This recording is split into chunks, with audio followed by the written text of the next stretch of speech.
We're back. I'm Cornell Mann, and this is emiy. We're here live with a very special guest, Uncle Corn.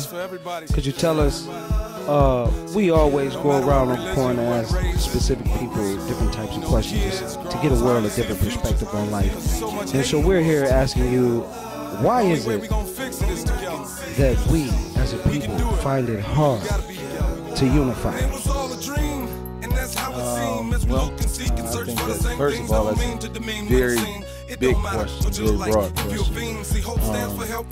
But as a people, I think it's just everybody got their own idea of what the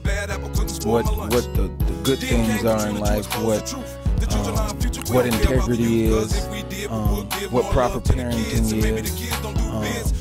Everybody got their own idea of what life is like, so it's hard to unify in that way, because truth be told, if we could get to that part of life, which never happened, then every religion will be the same.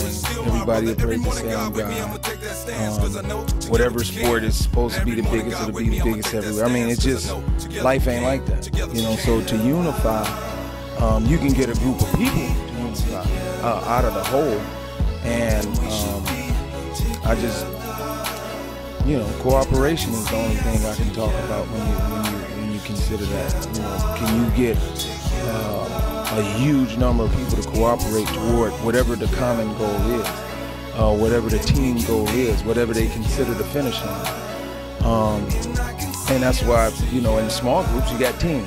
Those teams can, but can you put a team of thousands and thousands and millions of people together? I mean, you like to think you hope so, but if that was the case again, it wouldn't be Republicans and Democrats. It'll be one, whatever that be. Democrats, I don't know. I don't know. That's why leaders are so important in society, because leaders, whomever they are, they got the ability to do that, to grab hold of a huge number, or a small number, but a huge number, in the big league, and what we're talking about, a huge number of people, and get them to work toward the finish line, get them to collaborate and cooperate, and work toward the common goal. And I mean, can we get our people to unify? I mean, when you say our people, I'm thinking about everybody. You know what I mean? I'm not thinking about black people. I'm not thinking about tall people. I'm not thinking about Mexican people. I'm talking about the united people. And can we get the united people unified? I don't know if you can ever get black people to unify. Because what is black people? Black people ain't, to me, this is crazy what I'm saying, but to me, it's white people who are more black than black people sometimes. And it's black people that's more white than white people sometimes. So are they black or are they white? Are you talking about their skin, or are you talking about how they grew up and what their environment was like when they grew up? I guess that might be a whole nother question. Yeah, and when you think about it, to elaborate, when you think about it, it really is a broad issue. See, because you and I both know and understand that, me personally, the part of the dream that Martin Luther King was talking about, I think he was talking about us all. And that's why I refer to that. And that's why at emiy, we do diversity best. But the second question, excuse me, the second question that we would have for you would be, what do you think parents should be telling their kids at this specific time, that are in high school and middle school? You know, again, I think that's another broad question. I answer best I can.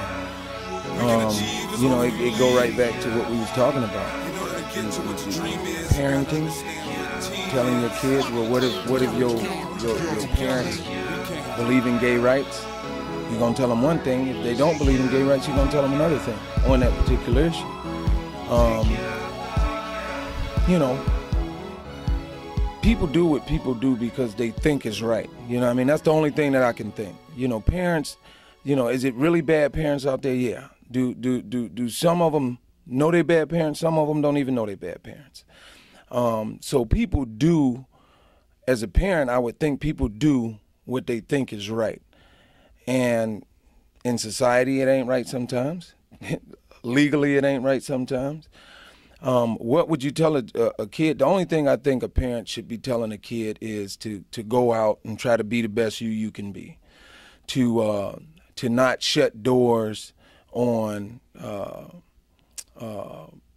if you play football, don't shut the door on track. If you really like acting, don't shut the door on mathematics. Just be open and go out and try to learn who you are first, and find whatever the world offer, and you see as your passion, whatever that might be. Then that's what I would tell parents to tell kids, to follow their passion.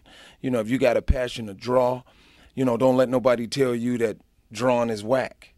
Just because you're in the hood don't mean, sometimes you get so much peer pressure, you feel like you don't study and you don't get good grades because people in your class gonna think you whack, or your peers gonna think you whack, or you a nerd. But in real life, it ain't like that. In real life, I think you got to tell your kids to go out and drop the barriers. Don't pay attention to the naysayers. Take peer pressure and laugh at it. But first you got to tell them what peer pressure is, and then after you tell them what it is, tell them how to see it, and then how to combat it, and then how to take a look at it, understand that this is peer pressure, and you ain't gonna fall victim to that. You're gonna go and do whatever it is that, again, is your passion. That's the only thing I can say, because I think people get caught up in go to college, and my daughter or my son gonna be a doctor, and I can't wait. And they got hopes and dreams for their own kids when their kid might just want to be a teacher, and know that maybe teachers ain't getting paid like that, but want to be a teacher, want to have a hands-on of what reality is for some of these kids growing up. Yes.